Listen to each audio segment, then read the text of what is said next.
Can you, or Derek or somebody, Audrey, can you hear these? I think I turned that off on. Sounds good. Yep, Yes. Okay. loud and clear. All Thank right, you. let's get going. My name is Steve Stein, and I'm the host of the Surfing the Tsunami of Change One Day Summit series, and this is the Epidemic of Loneliness One Day Summit. And welcome to the live sessions, kind of the warm up day for the summit, which is tomorrow. And um, this session is with Beryl Bender, Destress for the Holidays. And most of you know Beryl. Beryl's a best-selling yoga author, meditation teacher, and a longtime collaborator and friend. So welcome everyone, and welcome Beryl.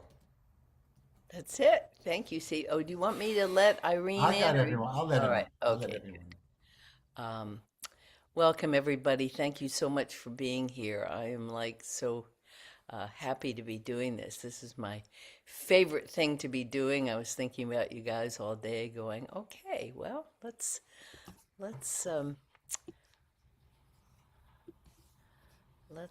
I'm gonna close down the chat here and move this over. So the title of what we're talking about, what we're looking at tonight, is De-Stress for the Holidays.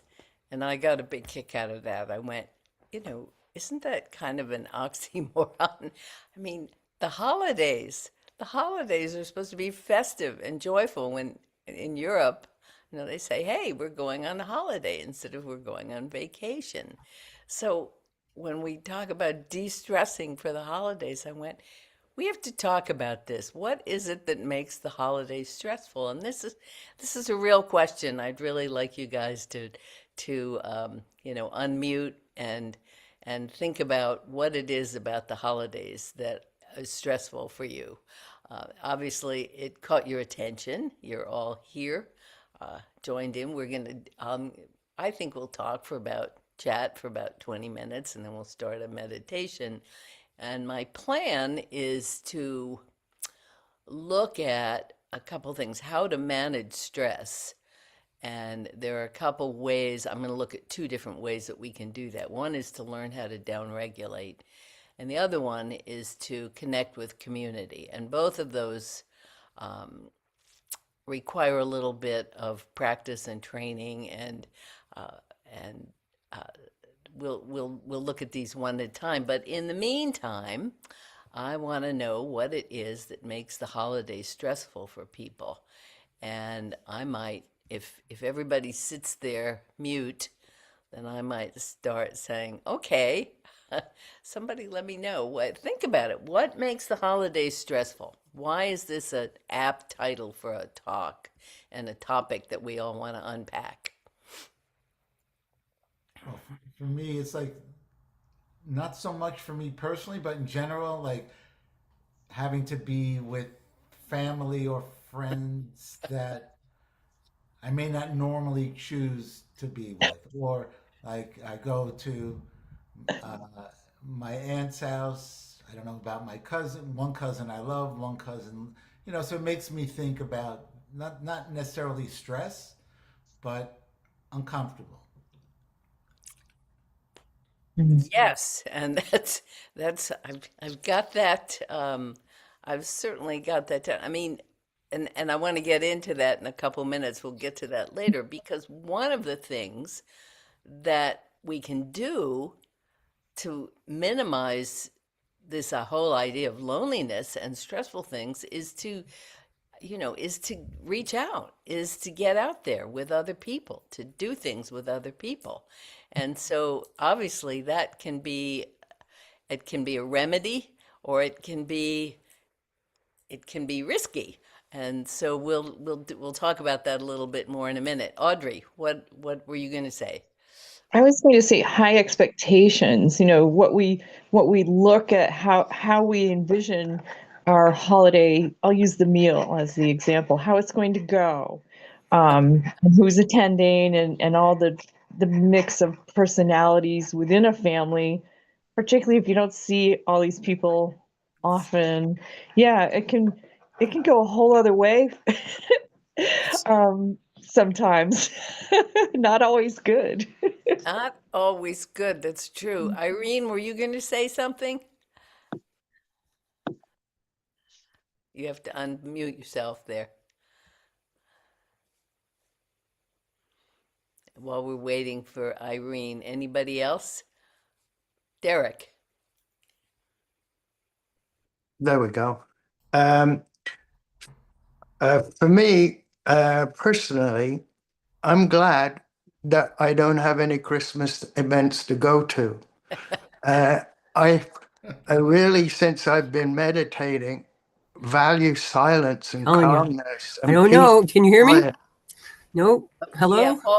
Hi. Hold on 1 second, Irene. We're going to wait till Derek's finished, then we'll get back to you. Go ahead, Derek.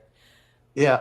So, we have to go to the store to buy stuff. And I just feel the anxiety in the parking lots, at the cash register, in the store themselves. I don't know, I'm like a magnet. I mean, everybody's so uptight. And this year, like last year, I'm going to no events and I'm really enjoying being alone in my house. And the snowplow's just been by.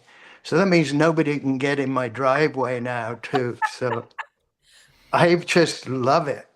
And it's a big turnaround from last year. I was kind of a bit sad because I had nowhere to go or nobody to really celebrate Christmas with.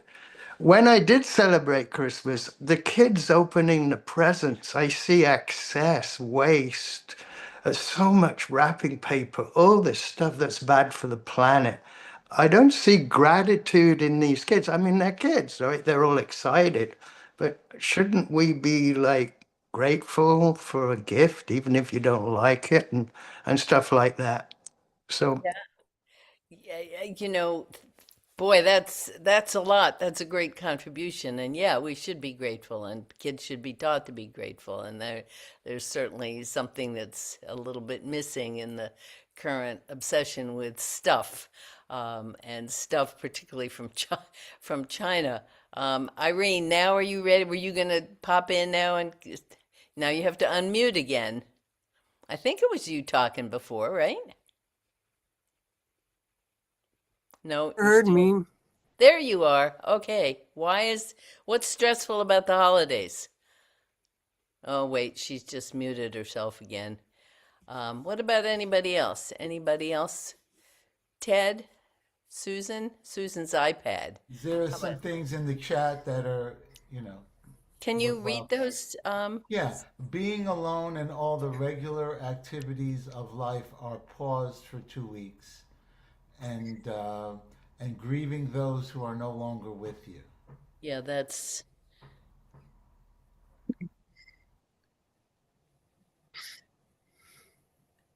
Dean, you ready?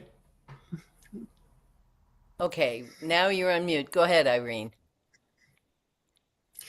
Okay, it says I have low bandwidth, so I may drop out, I guess. But it's mostly I get together with family that I don't see all year.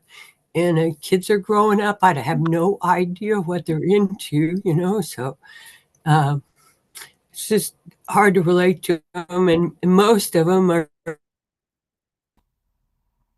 politically different than me. That's a tough one. We just try to upset one of them. Yeah. Yeah. And, yeah, but I mean, I love them all, and I wish I knew more about them, but it's hard to really get close to them when you don't see them all the time. What? Thanks, Irene. Yeah, that's, you know, what one of the things Derek mentioned that I really wanted to look at a little bit was, he's talked about the parking lots and the checkout counters, and you see that intensity, and I'm trying to look at that, and people are trying to get so much done, and there's so much pressure. Who said expectations? I guess that was Audrey. There's these expectations to have presence and have a good time and have a great meal and get along with everybody, and everybody's trying to pack in so much stuff. And Derek, I'm so happy you mentioned meditation, because that's where we're ultimately going in about 15 or 20 minutes, to learn how to down regulate and be grateful for this moment. And it's, the idea that happiness depends on stuff. And the more stuff, the happier we're going to be. And it takes a long time to figure out it doesn't exactly work that way. It's so important. And I'm going to move on a little bit to manage stress. And you think about, why do we want to manage stress? One question, another question. Why do we, and anybody you don't necessarily have to have your video on. You can unmute and just say, hey, why is it important to manage stress? Or throw it in the chat. I want to hear what a couple of you say, and then I'm going to tell you why it's important. It certainly doesn't contribute to peace of mind. You could go, Susan. Yeah, I was going to say that just like, I love to send Christmas cards. I love to write to people, really write, not text. And Me too. it's just like only so many things can be squeezed into a day. And also, it's time consuming looking for presents. And yeah, feeling the expectation is good. A good word for, I feel like other people have expectations of presents from me.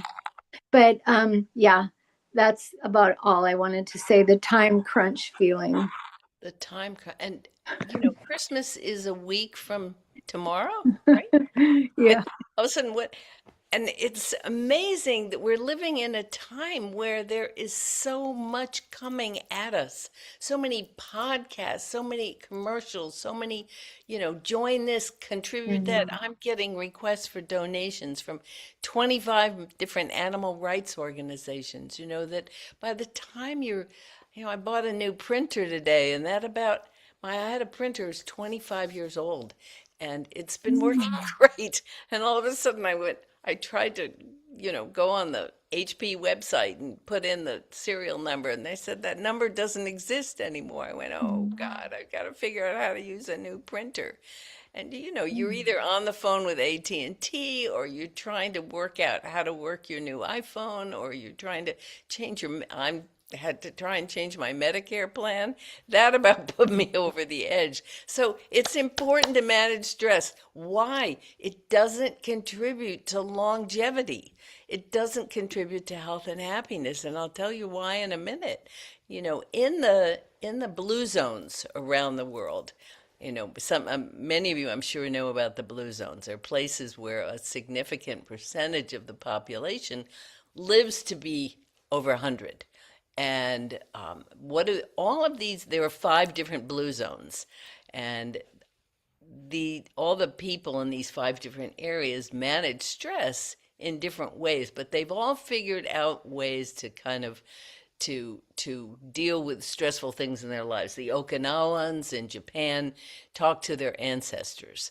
The Icarians in Greece take naps every day. The Seventh-day Adventists the Seventh-day Adventists in Loma Linda, California, pray. The Sardinians in Italy, they drink wine at 5 o'clock, 1 glass. But, and that's, of course, they're Italian after all, right? And my favorite is in Costa Rica. The Costa Ricans have this incredible attitude about pura vida, which means, pure life, good life. It's this deep cultural concept, represents a positive, relaxed outlook on the world. And everywhere you go, people are like, pura vida. And everyone's so chill, at least all the people I met. Not a lot of stress in Costa Rica. So there are 2 things we can do. One, we can learn how to down-regulate. What do I mean by that? Learn how to quiet down the systems of the body. everyone experiences stress, and chronic stress can lead, if you're in a situation where you're chronically stressed through work or a family situation or relationship, that leads to chronic inflammation. And chronic inflammation is associated with every major disease. I remember, I don't know, back 4 or 5 years ago, there was a cover story in the AARP bulletin, and the title was "The Secret to Longer Life and Good Health." And to find out the secret, of course, you had to open the magazine and look for the story. But the secret was tame inflammation. So how do you do that? Well, acute inflammation is a good thing, because you cut yourself or something, and there's the acute inflammation is response to tissue damage. There's swelling, there's redness, there's pain. It's a good thing. But chronic inflammation is a totally different thing. It's this coordinated and systemic mobilization response where all the systems in the body, kind of the immune system, the endocrine system, the neurological system, they all get together and they try and bring the body back to balance. So it's this chronic stress is kind of this, chronic inflammation is this slow sort of creeping condition that it keeps the body in this long-term state of high alert. And I'm sure many of you are familiar with this. Whether you're dealing with hyperarousal or flashbacks, or you're triggered by certain things because of stressful events in your life, but the body wants to manage stress. The stress hormones aren't necessarily bad, but when they're constantly activated, we don't have a chance to kind of come down, to rest, and it takes a toll. So we want to learn how to downregulate. And what do I mean by that? Self-regulate. That is one of the most important things about yoga and meditation that makes yoga yoga, is that in the practice of yoga, whether you're doing the asanas or the pranayama or meditation, you're learning tools, you're learning to tune in to what's going on in the body and pay attention to little signals that tell you, hey, you're stressed out. You can feel your blood pressure is up. You can feel your heart rate is up. Your respiration is up. Think about what happens when you wake up from a bad dream or a nightmare. Your heart's pounding and you're flushed and your respiration is faster. What do? Oh, maybe get up, have a glass of water. You kind of try and downregulate. So that's tuning into the autonomic nervous system, which is made up of two components, the sympathetic and the parasympathetic. Many of you know this. Sympathetic nervous system for most things in the body is what brings us up. And when you inhale, think about when you're startled. What do? You gasp. That activates the sympathetic nervous system and it kicks the body into readiness. Like, okay, what am I going to have to do here? When you want to relax, when you want to downregulate, what do? We tell our friends, take a breath, chill out. It's a nice long exhalation.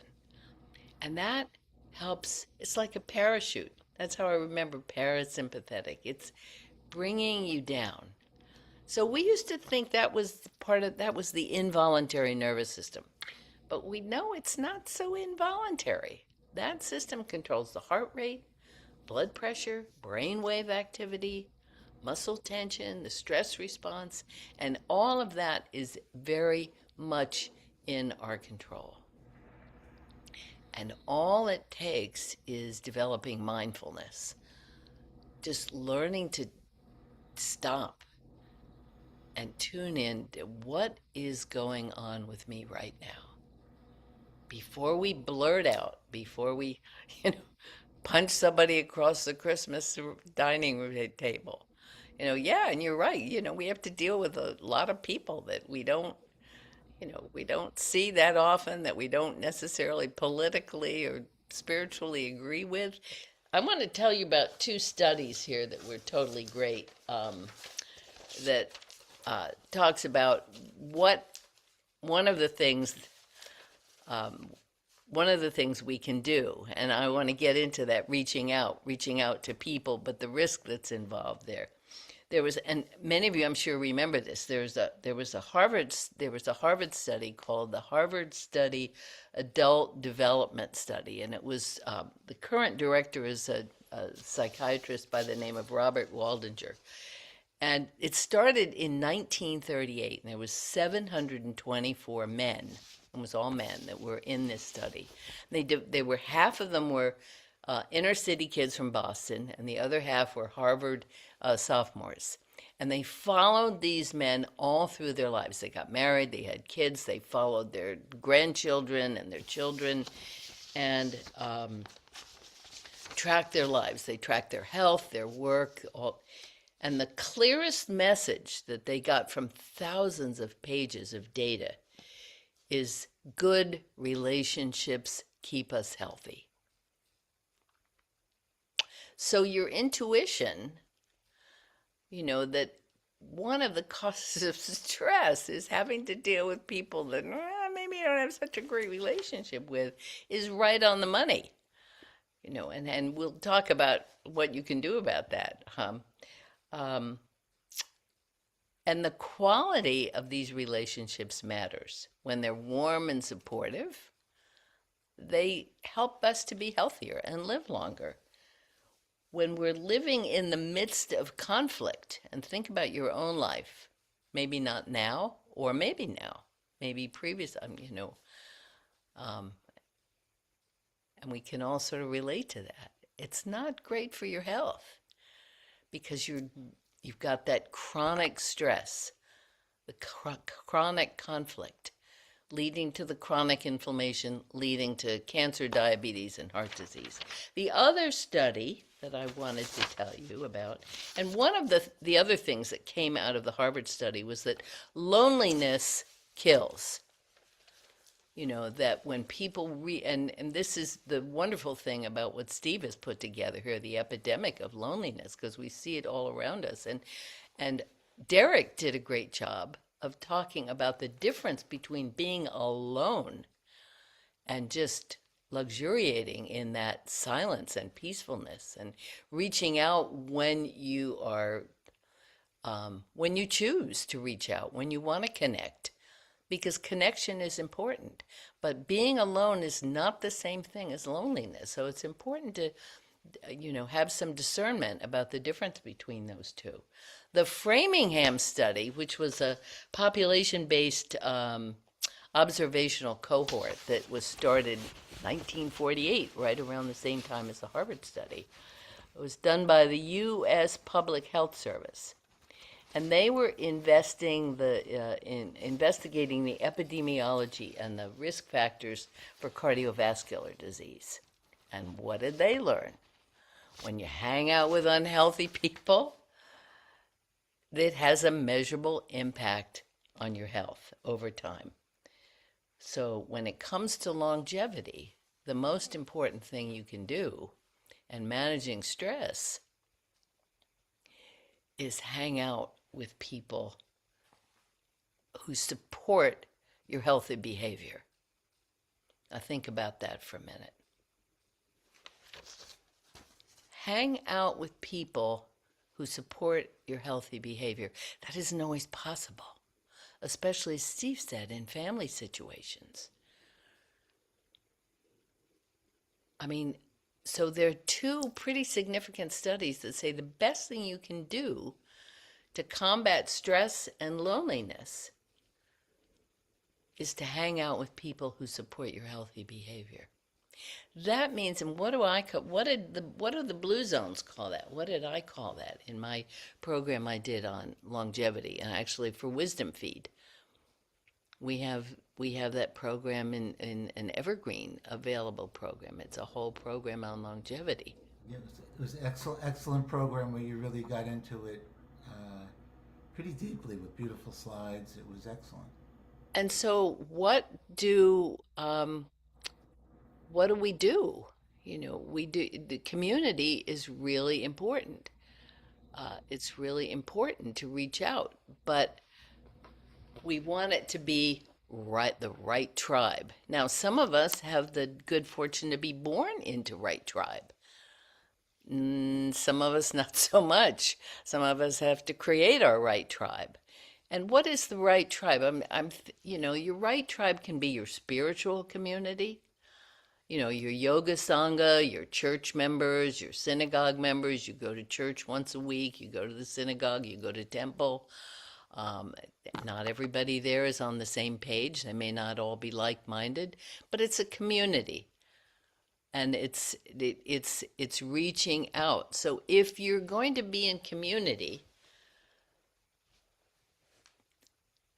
whether it's family situation or whether it's friends or whether it's people in your church or your yoga center or your meditation group, there's inevitably going to be turbulence. If it's a social situation, there are going to be people that are drinking too much, or they're all kinds. We know what all the things are that can happen. Have differing political views. They're stressed themselves, so they're exuding stress.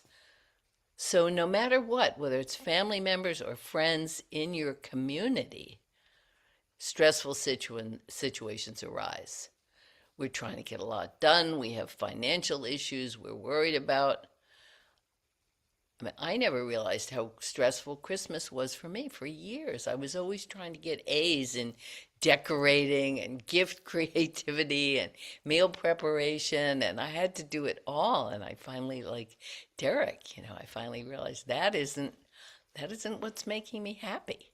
It's just the beauty of the season, the peacefulness, the quiet. In retrospect, I had to do a lot of investigation to come to peace with this time. And I'm, now, I'm an only child. I don't have family members that I have to deal with. My parents are gone. I have no children. So in some ways it's a lot easier, but I have very strong community. So reaching out is essential, but it's really risky. So we need to learn how to hang out. We need to select people, pick people that we know are going to support us, give us warm and nourishing relationships. But what do we do when we have to hang out with people that are not so supportive and that are going to challenge us and push our buttons? And that's where we're starting to talk now about downregulation. Let's take a couple minutes to talk about how we do that, and then we'll take a 1-minute break so you can stretch out and drink some water, and then we'll start a meditation practice. Downregulating, or learning to downregulate, as I said, is one of the things that makes yoga yoga. Certainly it's the asanas, the postures. Many of you do yoga, I know. And certainly the spiritual components of yoga. But this idea of mind-body connection. I can see that you're all here, at least the people I can see, but where's your mind? Are you thinking? Are you listening? Are you off? Your mind could be in Chicago, right? So one of the ways to really minimize stress is to get our attention in present time. And no matter what kind of meditation you do, the first thing you're going to learn is how to concentrate. In the yoga tradition, dharana, concentration, comes before dhyana, which is meditation. So in order to have the experience of meditation, we need to do something to train the mind in concentration. And that means learning to focus on one thing without distraction or interruption. Now, this is not an easy path. This is not a fat to fit or stupid to awake, asleep to awake, or injured to healed in 21 days or less. it requires practice, maybe only 10 minutes a day.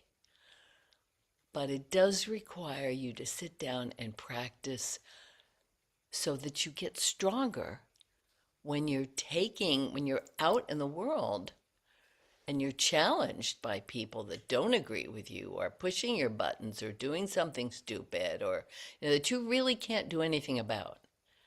And all we want to do is maintain our equipoise. We want to be able to bring the best of our being to every moment. It takes practice.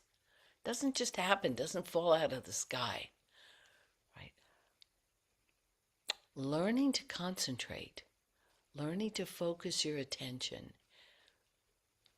Often people think about meditation, they go, well, I can't meditate. My mind's too busy. I'm thinking all the time. I don't want to. Everybody's mind is too busy. Thoughts are not the enemy. When you decide you want to take up meditation, we're not trying to stop thought. Well, wait a minute. I thought we were trying to stop thought. I thought we were trying to quiet our mind. No, we're trying to pay attention to whatever is coming up in this moment. And before we can begin to open up and accept everything that's coming up, like right now, what's going on where you are? Is there a sound? Is there a smell? Does your knee hurt or your back hurt? What's taking your attention? We begin to notice how we go in the world. And I think the easiest thing right now is if we actually just do a practice. It's going to be about, I would say, somewhere between 15 and 20 minutes. So why don't we take a 1-minute break, get up, stretch your legs out, get a drink of water if you like, and then I'll talk you through a really easy system of learning how to use something that actually comes from a text that was written 2,500 years ago. It was a teaching that Buddha gave to his students about how to develop meditation. And it involves kind of repeating 4 phrases. You can call them mantras. They're in English. They weren't originally in English. They were originally in probably Pali, which was the language of the Buddha, and then translated into Sanskrit, and translated into God knows how many languages. But they're incredibly effective, and I've been teaching this for years, but it's a wonderful way to begin a meditation practice and begin that first phase, it's called the first foundation of mindfulness. It's learning to pay attention, to learning to be in relationship with what is. Okay, let's take a 1-minute break. If anyone has any questions or comments, go ahead, and I'm here. So while everybody else is taking a short break, go ahead and feel free to make comments or ask your questions. Steve? I have something. Okay, great, Derek. You're talking about the tribe or the community, and I think that I've found teaching yoga and meditation to be the finest community I could have ever thought of. And you don't need to go anywhere to do it. These days, you can just do it with your phone in your basement or whatever. And it's like you're going out with friends, and the more they benefit, the more you seem to benefit. Just like 32 years ago when I started doing my first yoga class. So I want to thank you because you're also responsible for the gift I have of teaching. So more power to you, Beryl. Well, you too, Derek. Yeah, it's great work. We're lucky to be able to, I always say to students, I say, remember, once you start doing yoga or you start a spiritual practice of any kind, and yoga is not the only path. I mean, it's a pretty good one. And there are many ways to practice yoga, just as there are many ways to practice meditation. But, many people will say to me, well, I meditate when I'm out walking, or I meditate, when I'm running. Meditation is a skill. You have to learn how to meditate. You have to learn to tell the difference between being lost in thought and either off into the past or off into the future, thinking, and being present. And once you can differentiate between those two states of mind, then you can begin to notice when you're thinking and when you're not present. And that's when we lose it. That's when we screw up. That's when, you're not paying attention. What do we say? I wasn't paying attention. And you realize how the first thing I certainly noticed when I started meditating in 1971 was how much of the time I was distracted. It was like I was constantly distracted, and we all experience that. We're never here. You get up in the morning and, oh my God, you hit the ground running. Oh, I got to take a shower. And then you're in the shower, you're thinking about what you're going to eat. And then when you're grabbing food, not paying attention to eating, you're thinking about what's going to happen when you get to work or get the kids to school. And then you're at work and you're thinking, oh my God, I can't wait to get out of work. And it's about bringing yourself back into this moment and getting the mind connected to the body. Yeah, thanks, Derek. That's a good contribution.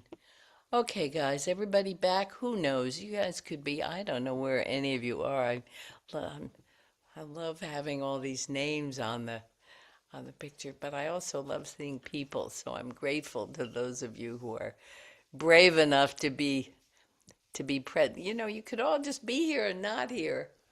It's perfect. Steve, any comments? Are we ready to start a meditation practice?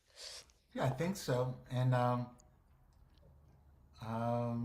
yeah, we have a not that longevity course we've recorded. We've done a number of courses where you go in and I know get you want to these, talk about that a little bit. Yeah, and that'd be good. I'm sure some people would be interested in knowing more about that. Let's jump on this meditation and then.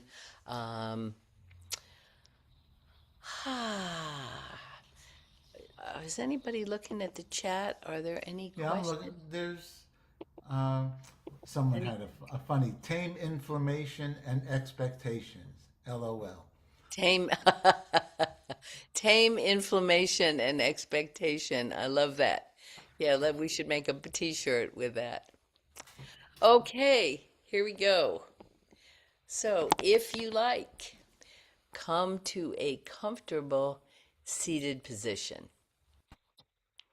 And that means find, wherever you are, your couch, your chair, night, try not to collapse. Sit up tall. Maybe fold your legs up underneath you, which I think is what I'm going to do. Or you can sit with your feet flat on the floor.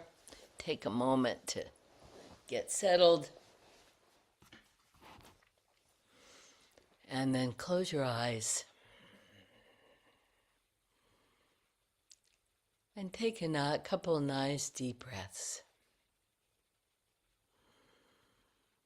And see if you can just follow the exhalation. Imagine as you exhale, you're just sending the exhalation down through the whole body, down into the chair, down into the couch, down through the floor, down into the ground, down into Mother Earth. Just connect with Mother Earth. And imagine that this entire planet to be your community for now. You're just connected to the whole planet. Don't think about it. Just feel it. Feel a connection.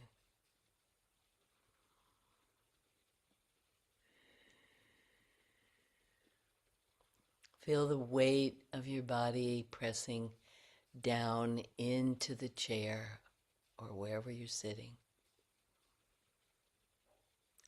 Gravity holding you in place.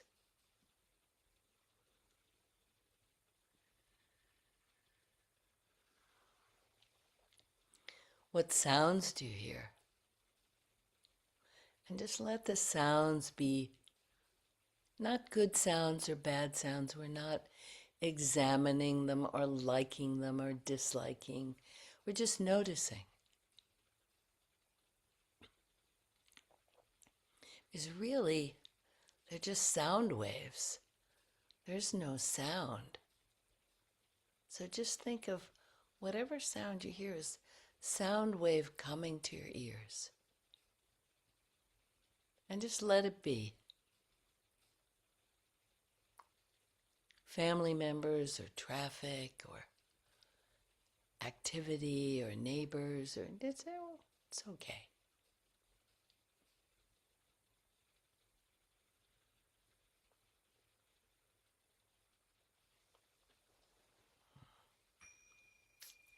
And now I'm going to start our practice with 3 bells.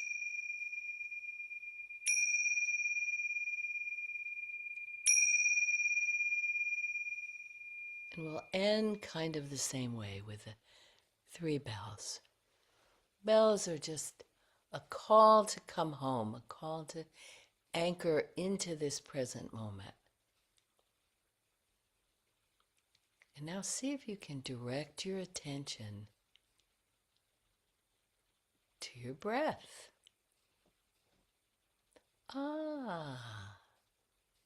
Just noticing your breath.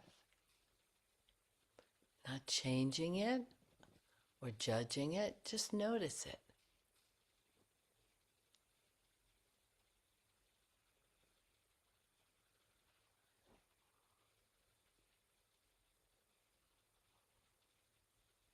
And say to yourself, breathing in, I know that I'm breathing in. And see if you can feel the air, the breath, traveling up the passageways of your nose. How far can you follow it? Breathing out, I know that I'm breathing out. Follow the breath back out.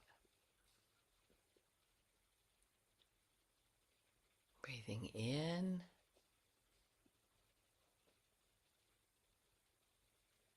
Away. I know that I'm breathing in. Breathing out, I know that I'm breathing out. Let the breath be your anchor. Let that be our primary object of concentration, just paying attention to the breath.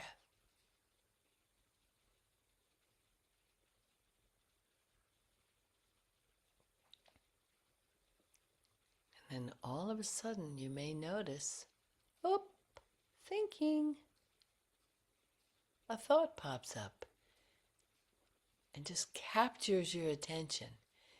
And pretty soon it's just like you hopped on the bus and you're riding off down the road thinking about whatever it is, something you have to do, something that a sound reminded you of. So the minute you notice that you're thinking, that's a cause for celebration. Yay, I noticed.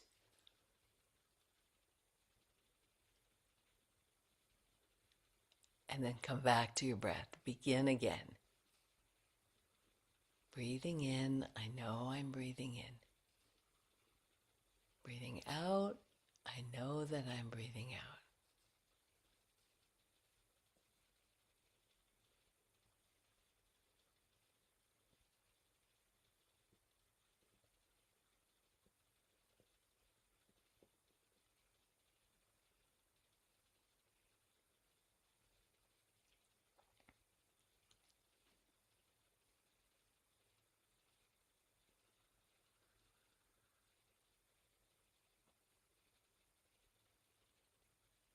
And now maybe notice a quality of your breath. Is it long or short? Or deep or shallow? Or dry or humid? Just pick one. Don't make a Hollywood production out of it. Just breathing in a shallow breath. I know that I'm breathing in shallow breath. It's not good, it's not bad, don't change it, just notice. Breathing out, shallow breath. I know that I'm breathing out a shallow breath. And repeat that to yourself a few times. Or a long breath, or a deep breath, whatever you notice. Just pick one.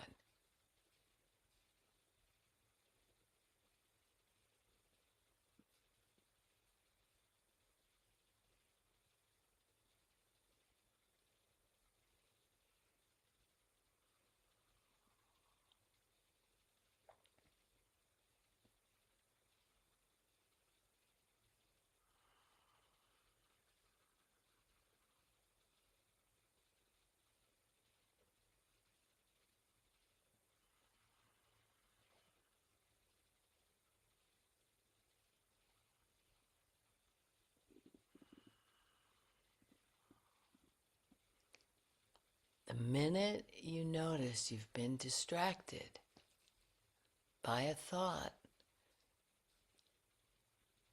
or a feeling, just notice it. Maybe say to yourself, thinking, and smile. Remember, we're not trying to stop thought. We're just trying to notice when it's happening. And then once you notice, what happens to the thought?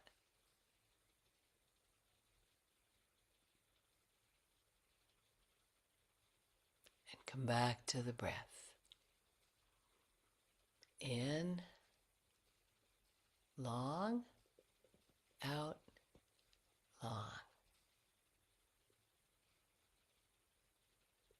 Maybe go to a place in your body where you feel the movement of the breath and try and rest your attention there.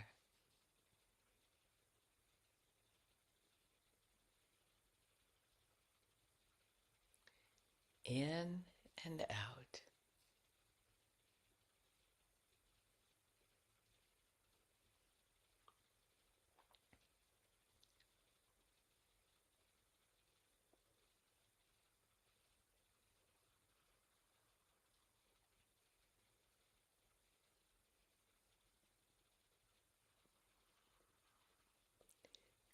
And now this miraculous connection has happened. You brought the mind to connect with the body.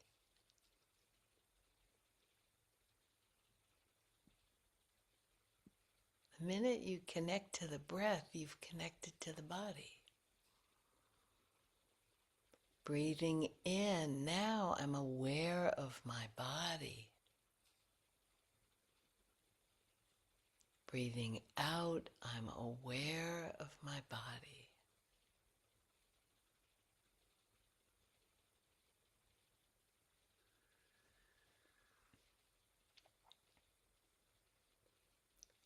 What sensations do you feel in your body? Pressure?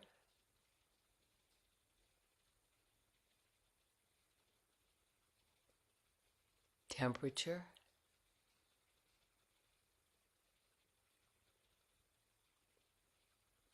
Maybe movement?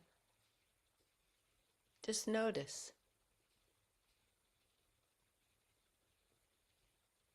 Maybe feel where your hands are resting in your lap or on your knees.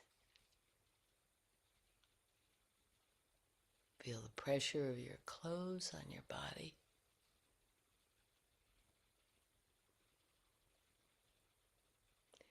See if you can let your body just dissolve into a cloud of sensation. So no clear edges, just imagine you're an energy cloud.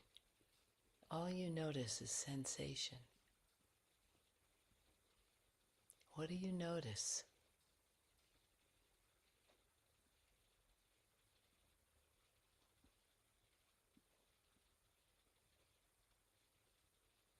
Breathing in, I'm aware of my body. Breathing out, I'm aware of my body.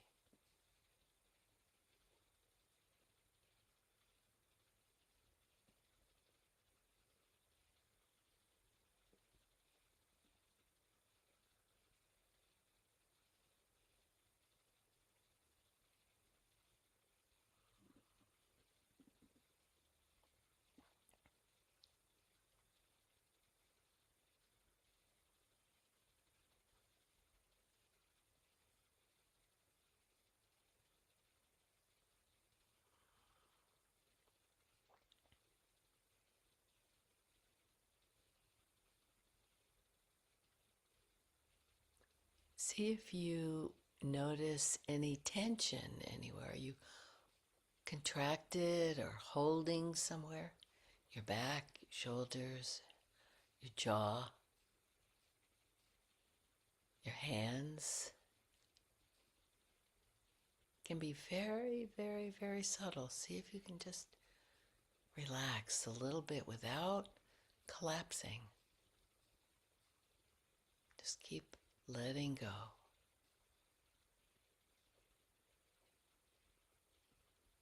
And then shift your attention back to the breath, still feeling the movement of the breath somewhere in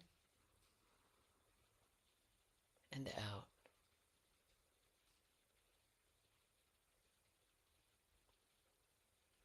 Imagine you have a pond in your head and you're quieting the pond.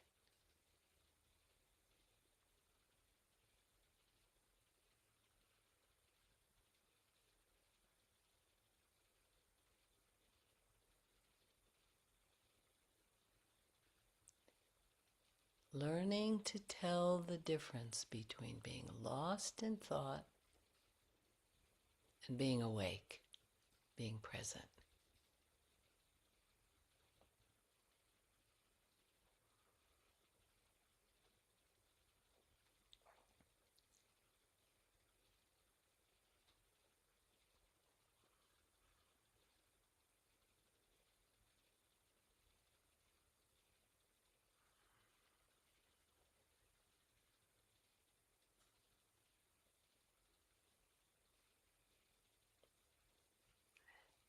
Finally, saying to yourself, breathing in, I calm my body. Breathing out, I calm my body.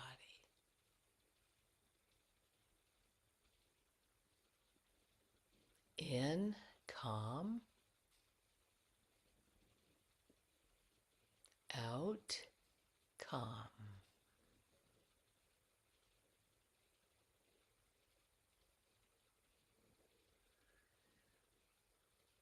Quieting, calming, slowing, deepening, just letting go in, calm, out, calm.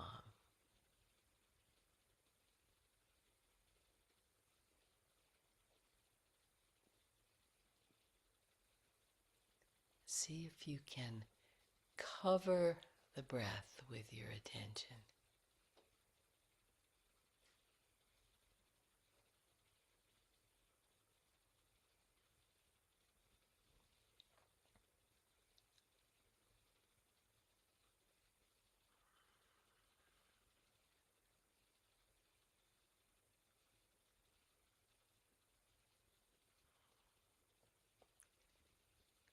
And for the last minute of the practice,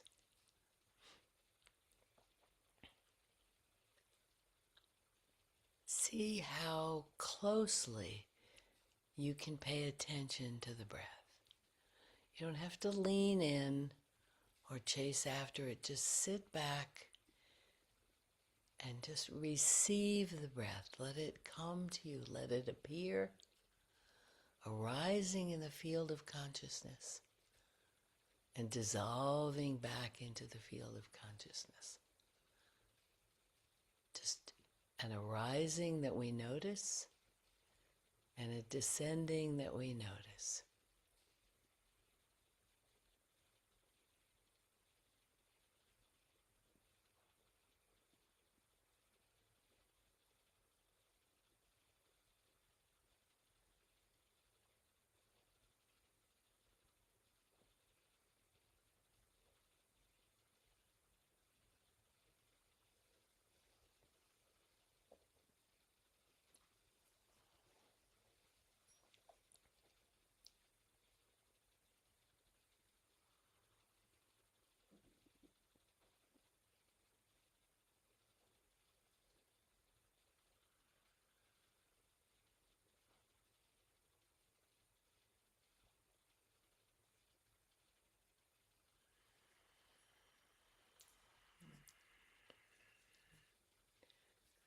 So, keeping your eyes closed,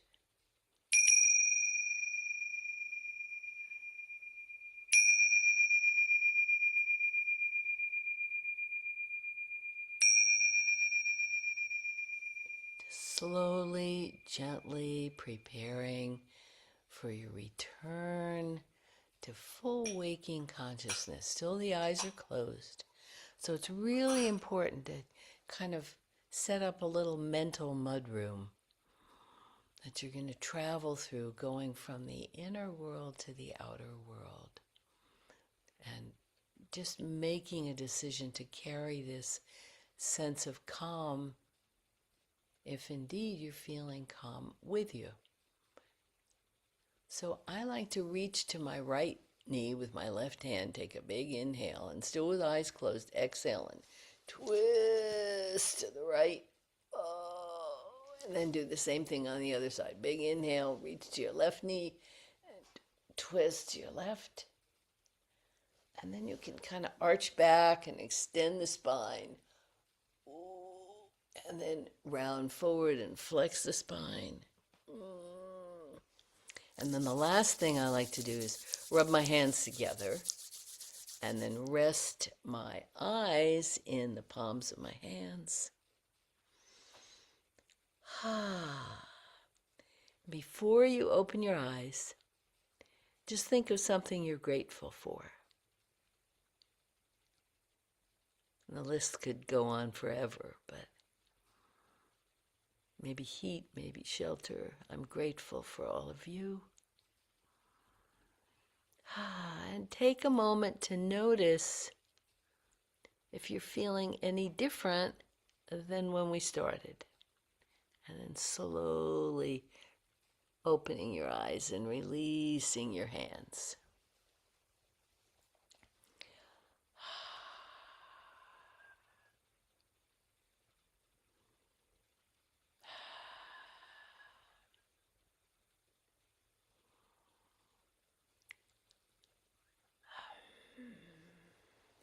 So let's take just a couple minutes to debrief here and hear from a few people about what you noticed.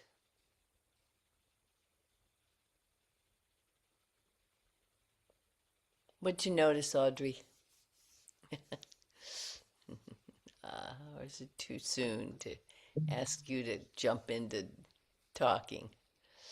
Well, I will note I'm more relaxed than I was when I first sat here earlier, and was definitely able to notice when I was thinking, as you say, and didn't get on the bus. I was able to to help. I don't want to say control my thoughts, but notice it enough to go, okay, I'm thinking, let's get back to meditating, Audrey, what happens to your thought when you notice it?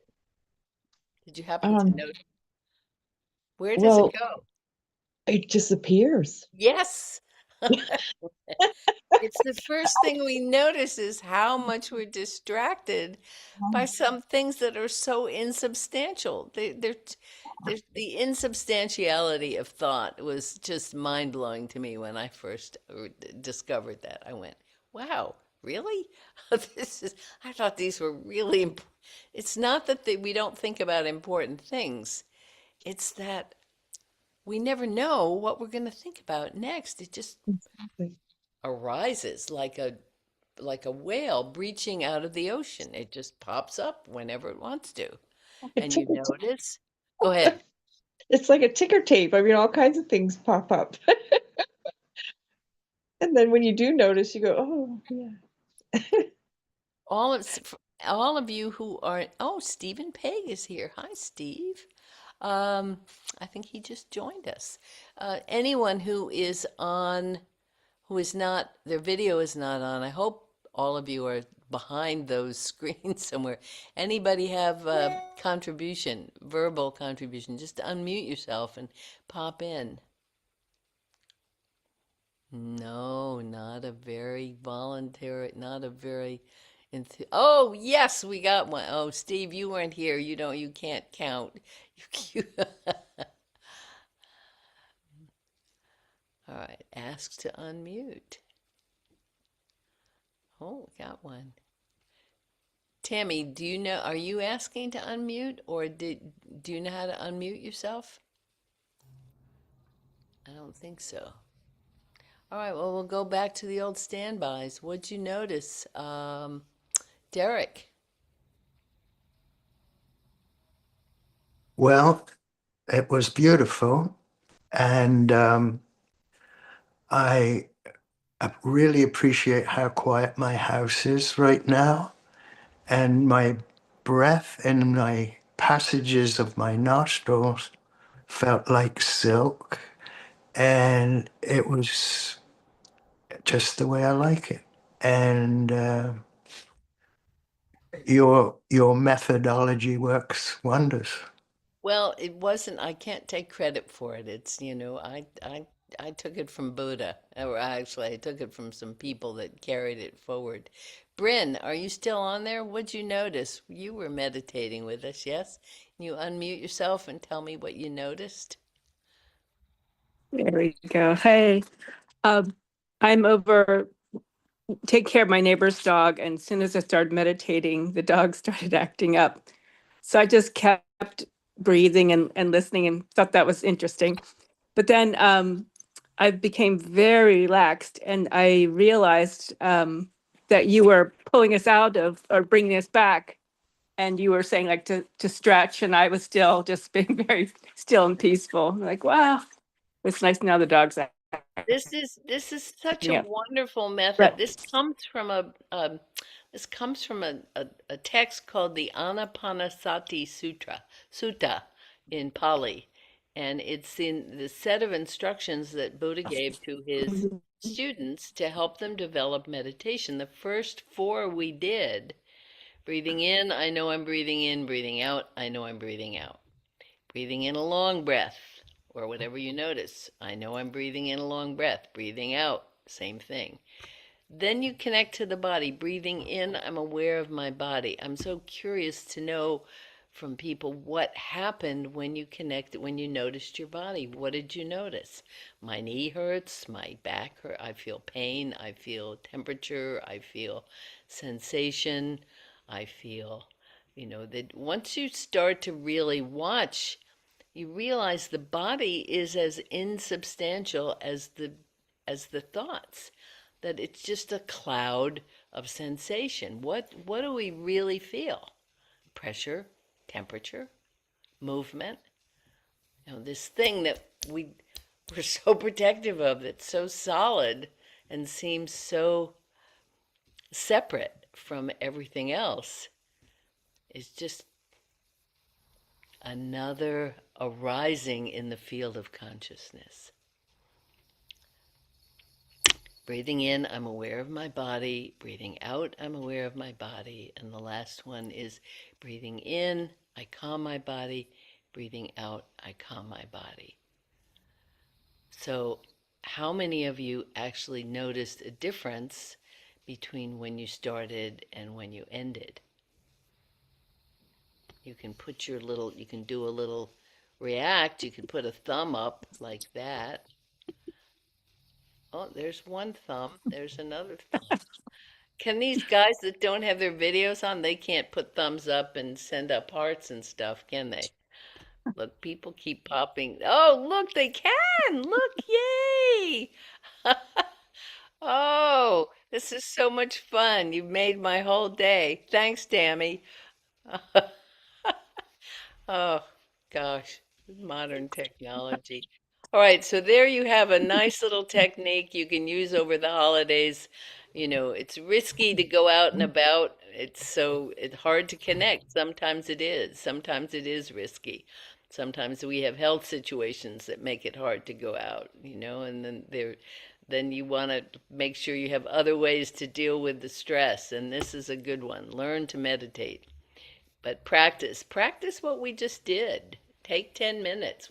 That was about 20 minutes, but you can do this for 10 minutes. Just sit down, close your eyes and pay attention, and then you can do this to go to sleep at night.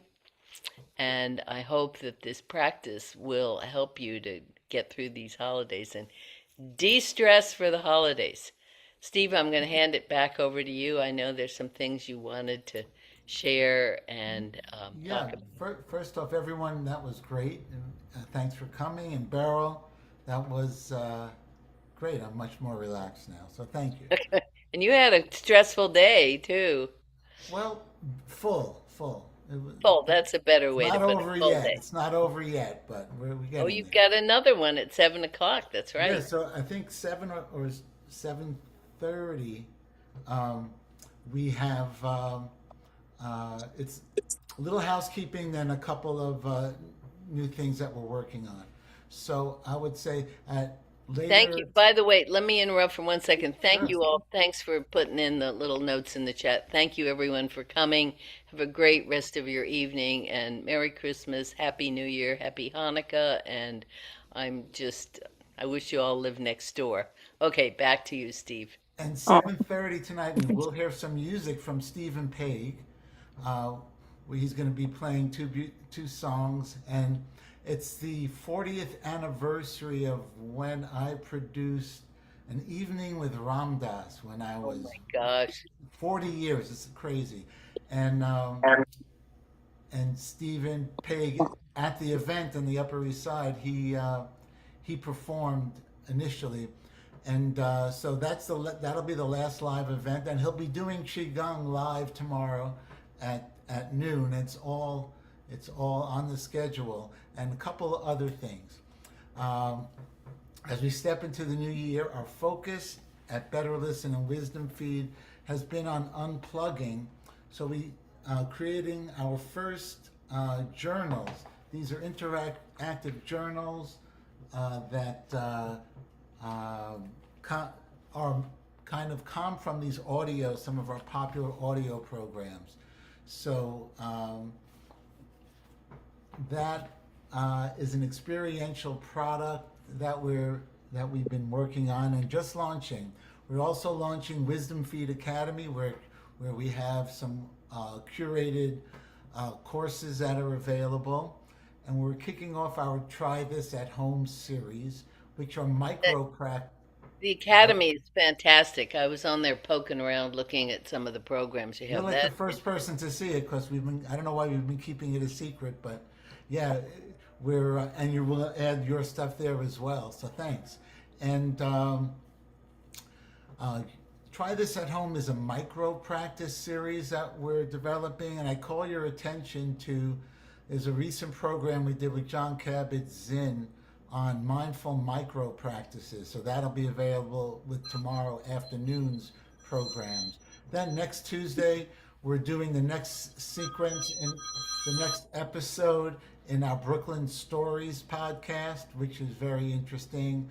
And then to start the new year, we'll be doing a live podcast with Jon Kabat-Zinn and Brother Fap Lou, who actually, Beryl, I introduced you to him at Omega this summer. Brother Fap Lou, and he will be on with Jon Kabat-Zinn speaking on January 5th. So that's it for now. That's plenty. Talk about talk about having a lot of choices and stuff to do. Yeah. And then there'll be tomorrow the summit starts. You'll get an email early in the morning. There's a lot of great content. if you miss stuff, you can purchase it pretty affordable. And that's like the update. And then we're going to do a sound check, and we'll be back here at 7:30, same link, for we're going to watch some of an evening with Ram Dass and Stephen Pegg. We'll play some music. So thanks, everyone. Yeah, I've been listening to Stephen Pegg play for about 40 years now. So, Stephen, good to see you.